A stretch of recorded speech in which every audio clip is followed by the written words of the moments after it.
Bismillahirrahmanirrahim. Assalamualaikum warahmatullahi wabarakatuh. Al-Fatihah. A'udzubillahi minasyaitonirrajim. Bismillahirrahmanirrahim. Alhamdulillahi rabbil alamin arrahmanirrahim maliki yaumiddin. Iyyaka na'budu wa iyyaka nasta'in ihdinas siratal mustaqim. Shiratal ladzina an'amta 'alaihim ghairil maghdubi 'alaihim waladdallin. Rabbighfir li walidayya wal muslimina amin. Bismillahirrahmanirrahim. Qala al-musannif rahimahullahu ta'ala wa nafa'na bihi wa bi 'ulumihi fid dharain amin. Bismillahirrahmanirrahim. Melanjutkan daripada cerita sahabat Umar. Jadi suatu ketika ada seorang laki-laki yang di situ menjadi pemuka agama, atau cara sekarang menjadi seorang ulama atau seorang ustadz, yang mana dia selalu bersungguh-sungguh di dalam beribadah dan bahkan melebihi kekuatan ahli jamaahnya atau pengikutnya, sehingga para pengikutnya itu merasa putus asa dari rahmat Allah, sebab ia tidak kuat untuk menjalankan rutinitas yang dilakukan oleh pemimpinnya. Nah, setelah seorang ustadz itu tadi meninggal dunia, lalu di situ berdialog dengan Allah. Ya Allah, ya Tuhanku, apa yang saya dapatkan hari ini,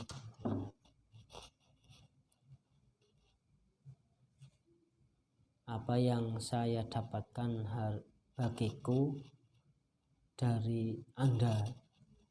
Jadi istilahnya minta jatah pahala. Nah, terus oleh Allah dijawab, bagimu adalah neraka. Bagimu adalah neraka. Jadi si pemuka agama itu tadi malah dimasukkan ke dalam neraka. Karena apa ya? Karena tadi dalam membimbing umatnya atau membimbing kaumnya itu dengan sesuatu yang memang secara keumuman para pengikutnya itu tidak kuat untuk menjalankan apa yang menjadi tuntunan pemuka agama itu. Nah, setelah itu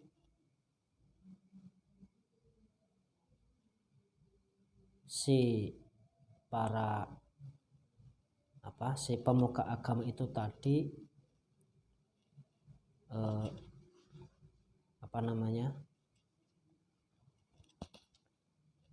menuntut kepada Allah. Allah itu dituntut oleh pemuka agama tadi.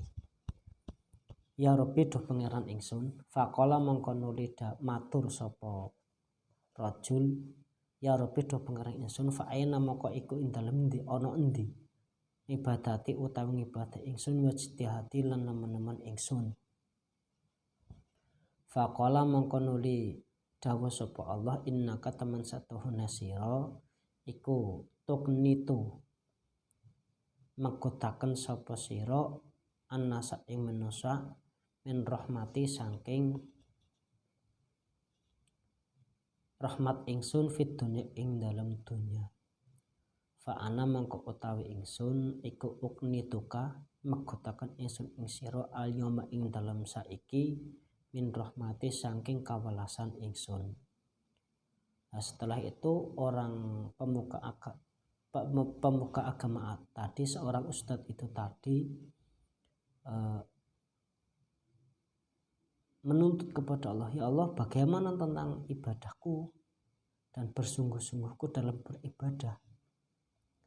Ternyata seorang pemuka agama tadi dalam menjalankan ibadah ibadahnya itu tidak diterima oleh Allah, walaupun sesungguh-sungguhnya ibadah. Nah, terus oleh Allah dijawab, ibadah yang Anda lakukan itu membuat orang atau pengikutmu itu merasa putus asa dari belas kasihanku di dunia. Maka untuk sekarang kamu akan saya putus dari rahmatku, dari belas kasihanku, sehingga kamu saya masukkan ke dalam neraka. Nah, ini perlu menjadi catatan dari sebuah kisah ini, bahwa hendaknya para pemuka agama atau seorang ustadz, seorang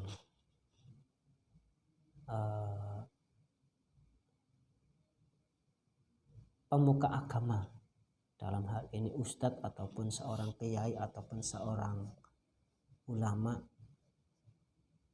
itu dalam membimbing umatnya mbok yao itu dengan bahasan yang sederhana, dalam menjalankan rutinitas kegiatan keagamaan itu yang sederhana, dalam memahamkan keagamaan kepada masyarakat itu dengan pemahaman yang sederhana. Semisal contohnya, manakala ada seorang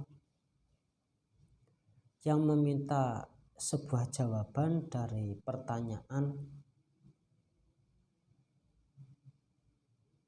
Ustadz, saya dalam menjalankan sholat itu tidak pernah khusyuk. Apakah sholat saya diterima oleh Allah Subhanahu wa Ta'ala? Tentunya dengan pernyataan seperti ini perlu dijawab dengan bahasan yang memang seseorang itu bisa malah lebih mendekatkan diri kepada Allah. Bagaimana caranya? Sebenarnya mudah. Bahwa dalam konteks fikih itu dalam bahasan khusyuk dalam menjalankan sholat itu bukan menjadi syarat wajib atau syarat dalam sholat, bukan juga menjadi daripada rukun sholat. Dan apabila kondisi seseorang tidak dalam keadaan khusyuk, manakala syarat rukunnya sudah terpenuhi, maka sholat tersebut dianggap sah. Sehingga paling mudah jawabannya, lah sementing panjenengan dalam menjalankan sholat itu syarat rukunnya terpenuhi dulu, baru Anda memikirkan tentang khusyuknya sholat, daripada Anda bersungguh-sungguh dalam belajar mengkhusyukkan sholat tetapi syarat rukun Anda belum terpenuhi, maka ya apa gunanya? Nah, ini kan pernyataan yang sederhana tapi mudah untuk dicerna. Daripada wong kita saja dalam menjalankan ibadah kepada Allah itu belum tentu kekhusyukan kita itu diterima apa tidak. Mau memberi pengarahan kepada orang kalau sholat itu harus khusyuk, kalau nggak khusyuk itu sholatnya nggak diterima. Memang yang namanya sholat diterima atau tidaknya itu berhubungan dengan kita, ya bukan. Itu Allah yang menerima atau tidaknya sholat kita. Maka dengan jawaban yang sangat sederhana sebenarnya, yaitu ya yang penting dalam menjalankan sholat, syarat dan rukun yang Anda lakukan atau Anda menjauhi segala hal yang membatalkan sholat, maka itu sudah dianggap cukup dan insya Allah sholat Anda bisa diterima. Nah, itu minimal seperti itu. Lah terus ada pertanyaan lagi, Ustadz, bagaimana saya belum bisa dalam istilahnya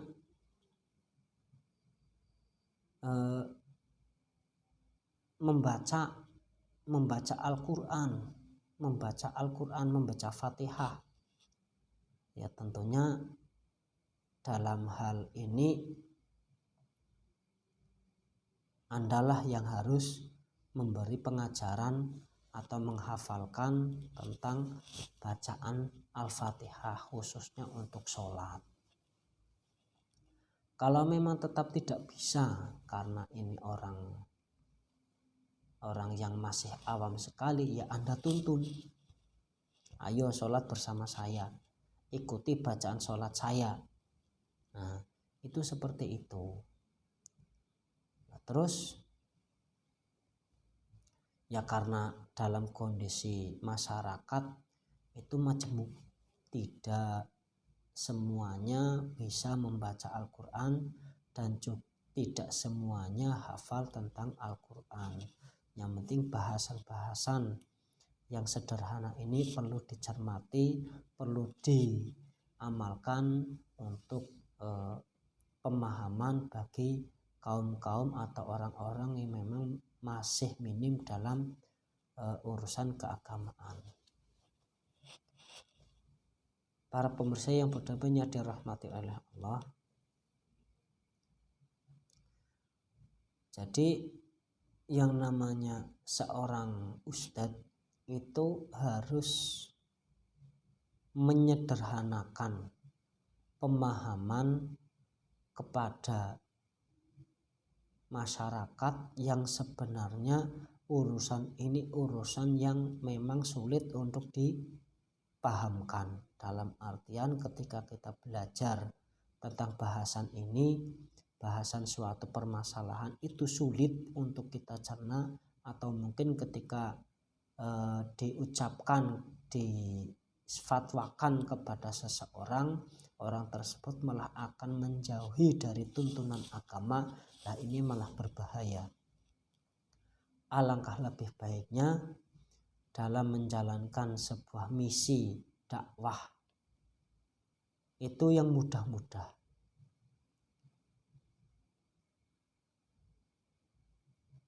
Jadi seumpama Ustadz saya nggak pernah sholat, nah, ini kalau dijawab langsung, lah kamu nggak pernah sholat dosa nanti. Nah, inilah malah akan menjauhkan daripada rahmat Allah, daripada berusaha untuk mendekatkan diri kepada Allah. Alangkah baiknya ayo kita sholat. Kalau Anda belum pernah sholat, ayo sekarang mulai sholat, dan seterusnya dan seterusnya. Itu sebenarnya tugas daripada ulama, itu meningkatkan belajar untuk menumbuhkan keimanan, ketakwaan kepada Allah Subhanahu wa taala. Jadi untuk menumbuhkan iman kepada seseorang yang memang masih nol atau masih minim dalam pembahasan tentang keagamaan, bukan malah mempersulit dan mempersulit. Ini sebenarnya tugas pokok daripada sandangan ulama, bukan malah saling berkhutbah di sana di sini, di sana di sini, menyebar kebencian dan sebagainya. Malah itu hal yang sangat tidak bagus. Para pemirsa yang berdepannya dirahmati oleh Allah, tidak semua orang yang pernah mengenyam pendidikan di sebuah pesantren itu menjadi ulama. Tapi saya tegaskan bahwa orang yang menjadi ulama itu harus pesantren. Nah, orang yang menjadi pemuka agama atau orang yang menjadi ustadz gampangannya, orang yang menjadi kiai dalam hal ini ulama, itu harus orang pesantren, itu menurut pandangan saya. Tetapi bukan berarti semua orang pesantren harus menjadi ulama, tidak. Karena manakala sebuah sandangan bernama ulama apabila dipegang oleh orang-orang yang tidak memahami tentang ilmu keagamaan ya akan berbahaya.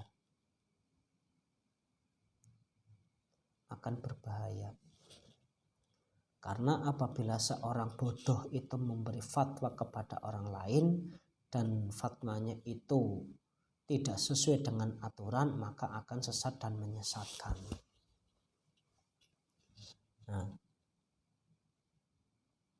saya tegaskan lagi bahwa yang namanya seorang menjadi ulama atau menjadi pemuka agama atau menjadi istilahnya imam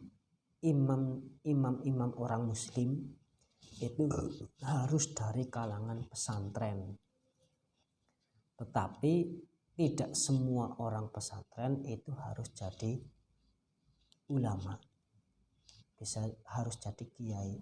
Ada kalanya yang menjadi pengusaha, ada kalanya yang menjadi guru di bidangnya masing-masing, ada yang di bidang dagang, ada yang di bidang yang lain yang di situ bertujuan untuk mengisi soft pada suatu pekerjaan yang mana intinya nanti untuk berdakwah di lingkungannya masing-masing. Jadi tidak harus menjadi ulama, tetapi saya tegaskan kembali bahwa orang yang menjadi ulama itu harus orang-orang pesantren. Nah, apabila ada seorang ustadz kok bukan dari golongan pesantren, ya ini sangat berbahaya. Apalagi hanya bermodal ngaji bersama syekh yang di situ belum tersanadkan keilmuannya. Apalagi sekelas jaringan Islam internasional, jaringan Islam liberal atau jaringan Islam radikal dan sebagainya lah. Ini sangat berbahaya apabila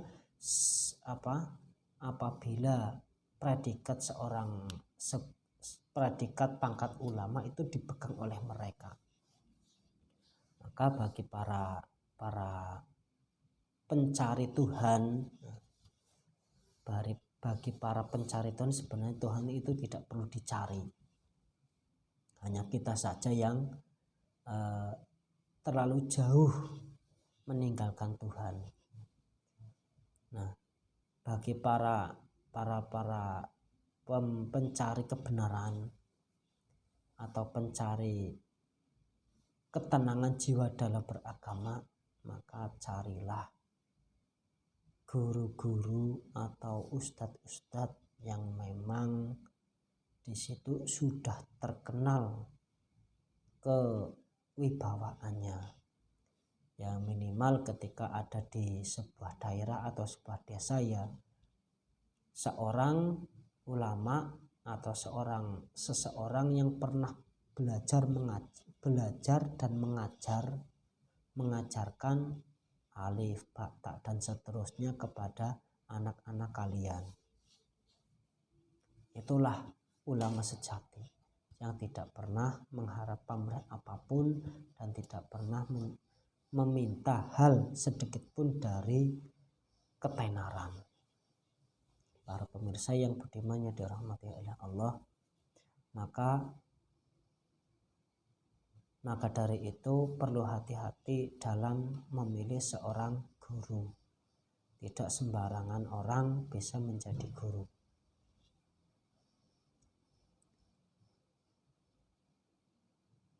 Demikian apa yang bisa saya sampaikan. Wallahu muwaffiq ila aqwamit thoriq. Wassalamualaikum warahmatullahi wabarakatuh.